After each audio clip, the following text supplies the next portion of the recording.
Hello, my friends, and welcome back. Thank you very much for being with me again today.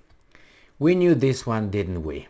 And I'm talking about Western countries losing money due to the self-imposed sanctions, and the big business in these countries starting to put pressure on their weasel politicians to reverse certain kind of sanctions or policies that would hurt Russia, which it seems like those policies hurt Western companies more than they hurt the Russian economy. Therefore, they will try to put pressure, as I said, on these guys. What am I talking about? I'm talking about the flights over Russia. And I don't know if you remember, there were some big companies that say, well, we're not going to fly over Russia. We're going to punish Russia because they're terrorists, they're bad dudes.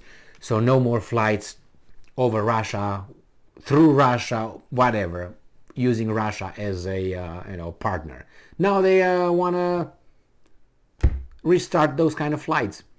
So this article comes from Sputnik. It's from yesterday, and it says IATA head says that Western countries should prepare to resume flights over Russia.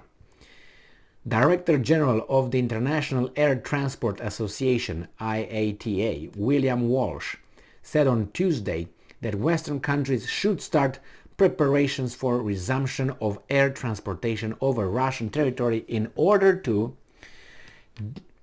decrease the load on airlines. I don't know exactly what I talk about, because I know someone flew very recently, like 3 times, and the planes were kind of like empty. Western powers have suspended their flights through, and that was United States, Europe, United States. So Western powers have suspended their flights through Russian airspace following the beginning of the special military operation in Ukraine. Meanwhile, some Middle Eastern and Chinese air companies have continued to fly over Russia.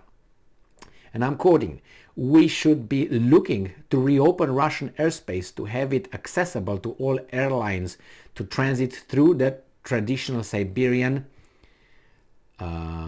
flights so that Europe can access Asia in the most efficient way," Welsh said, as quoted by the Telegraph. Well, what can I say? You're afraid that the Chinese will take over, and that's going to be a problem, like they already did in the car industry. The Americans and the Japanese cut their deliveries, car deliveries, vehicles deliveries to Russia, and the Russian market was swarmed by Chinese automakers. So you're gonna lose that market, you idiots. But it's okay, you can afford, right? Yeah.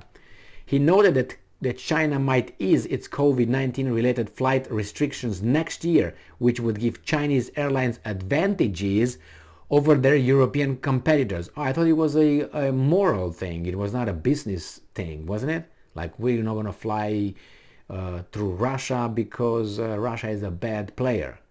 Oh, I guess not. I guess now you're afraid that they would get too cozy with the Chinese, isn't it?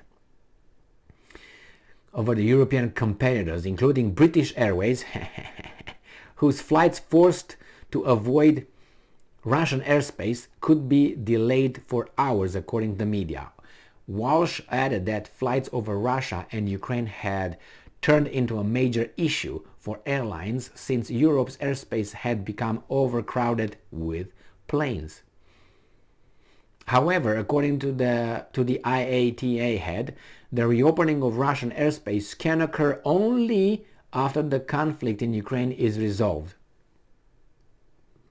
What if it's going 10 years? Why don't you call the Americans and tell them they can solve that in a weekend? According to media reports, European airlines have recently started exerting pressure on Brussels to review the ban on Russia's airspace. You're knocking at the wrong door, guys. The door is across the Atlantic, and it's in Zimbabwe. Okay, that's exactly where you have to go. To Zimbabwe, across the Atlantic, exactly there. And don't wake up Biden, okay? Don't take that out of Kamala's mouth, okay? Let her continue what she's doing best, moving her hand back and forth. Talk with people who can make decisions, and there's not Blinken, and there's not Sullivan, that's not Kirby. You go with the guys that have some ranks. Those are the guys, not necessarily the guys in the khaki. The guys in the black suits, those are the ones that really, I think, pull a lot of strings.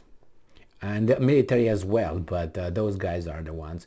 As it was obvious for about, 20 years or more. I think it's been like this for at least since Eisenhower talked about the military-industrial complex, and you have Hoover, the chief of FBI, doing what he did.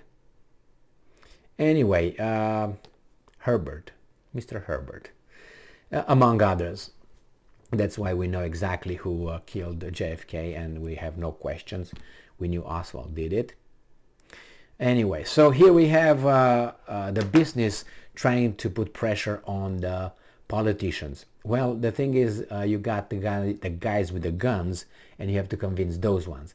So the profiteers are, as of now, the guys with the guns and their complex, which is the weapons manufacturing companies, right? That's the big ones.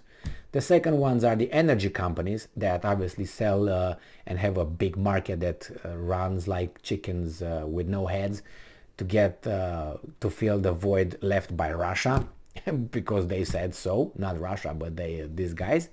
And then obviously you always have the international banking system who always is in a profit. Okay, so my little airplane, aircraft, air industry, whatever you are like 59th back in line. So by the time these guys get their pockets full and their vaults full of whatever they get from everybody else, then maybe they will decide to talk with the Russians and tell the Ukrainians, okay, it's time, game over, get your toys, and let's go to part 2, which is going to be probably they want to try to have a North-South Korea scenario over there. I think that's what they're going to try. The Americans, they will not go back to where they were at the beginning, or they will say, okay, we now understand, Russia, that you have legitimate concerns, security concerns, and we are willing to talk to you as equal partners.